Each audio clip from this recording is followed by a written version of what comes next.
في مبدا في الكيمياء انا اخترعته انا والعلماء اصحابي قاعدين مع بعضينا كده في قعده صفا، قلت لهم يا جدعان في مبدا في الكيمياء انا هحطه انا والطلبه بتاعتي اسمه نفع واستنفع. اسمه ايه؟ نفع واستنفع. يعني ايه نفع واستنفع؟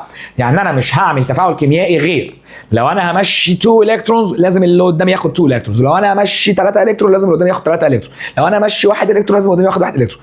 فلو احنا مش هنراضي بعض يا باشا انا مش شغال في التفاعل الكيميائي ده. امين تكون معايا ركز معايا، ما تعملنيش على 2 اكس هتلاقيني براب. فركز. بص يا حبيبي، الالومنيوم اوكسايد بالراحه كده، الالومنيوم رمزه ال والاكسايد رمزه مين؟ او. فنبتدي بقى نتناقش مع بعض. الالومنيوم يا صديقي الشاطر يا اللي مذاكر بيمشي كام الكترون؟ بيمشي 3 الكترون. حلو. الاكسجين يا صديقي الشاطر عايز كام الكترون؟ عايز 2 الكترون. الالومنيوم يروح للاكسجين يقول له انا عايز امشي 3 الكترون، يقول له يا باشا انا عايز 2 بس. ممكن تاخد 2؟ انا كاكسجين انبسطت. بص الاكسجين ياخد 2 الكترون انبسط. لا كنت قاعد انا مع مستر مينا من شويه في قعده العلماء بتاعته، قالوا ان في حاجه اسمها نفع واستنفع ومش هينفع اقول نتفاعل، لازم امشي 3 حضرتك تاخد 3. الاكسجين بس انا عايز 2 الكترون. الاكسجين يقول معلش، الالمنيوم يقول معلش انا محتاج حد ياخد مني ال3 الكترون، انت تروح تاخد 2 الكترون تنبسط وانا ماشي الالكترون زياده ما مش عارف بيه ايه. الاكسجين يقول طب استنى انا هتصرف، انا هجيب اكسجينايه كانت معايا كده ايه جدعه، فانا هجيبها معايا تاخد الالكترون الزياده دي، بس الاكسجينايه دي يا صاحبي وركز معايا عايزه 2 الكترون. ده في مشكله، الوضع اتقلب.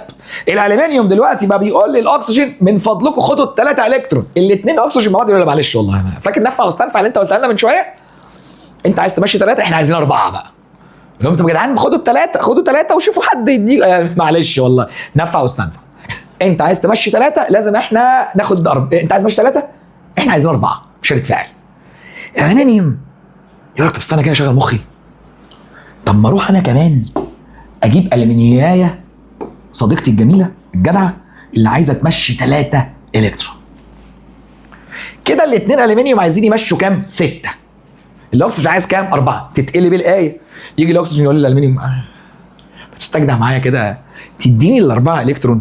الالماني يقول له فاكر نفع واستنفع اللي انت قلتها من شويه؟ مش هينفع والله. يعني ايه مش هينفع؟ معلش والله يا تاخد ال6 على بعضهم يا اما مش هتفاعل. الاكسجين يقول له يا عم اعملها لك ازاي؟ احنا عايزين 4 بس. الالماني يقول له ماليش دعوه، نفع واستنفع، خد ال6 اتفاعل، مش هاخد ال6 مش هتفاعل. الاكسجين يهرش كده في راسه يقول له استنى كده اروح اجيب اكسجينيه كمان. الاكسجينيه كمان دي هتاخد 2 الكترون كمان. هتاخد ايه يا صاحبي؟ 2 الكترون كمان. فيحصل ايه؟ يحصل ايه؟ ركز كده. دلوقتي دي عايزه 2 الكترون ودي عايزه 2 الكترون ودي عايزه 2 الكترون، اذا دول عايزين كام الكترون؟ 6. ودي كام دي كام الومنيوم؟ 2. هيمشوا كام الكترون؟ 6. انبسطوا؟ انبسطوا. ليه؟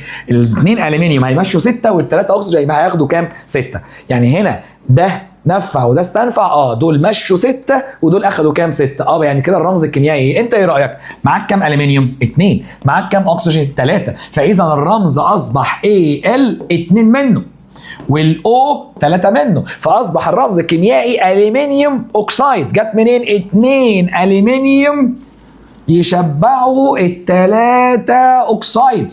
بس احنا في الامتحان مش هنقعد نقول له يا الومنيوم انت عايز تمشي كام فيقول لك استنى كده مهرش في دماغي 3. لا، وما هعمل ايه؟ هبقى بني ادم محترم وحافظ كويس ان الالومنيوم وادي الاكسجين ده بوزيتيف 3 ده نيجاتيف 2، هروح حاطط ال2 هنا وال3 هنا، تنزل هنا ال2 تنزل هنا ال3 فاصبح Al2O3. شكرا لو انت حافظ الفالنسز خلصت، لو فاهم فكره المقص خلصت، واشكرك انك مركز معايا لحد دلوقتي.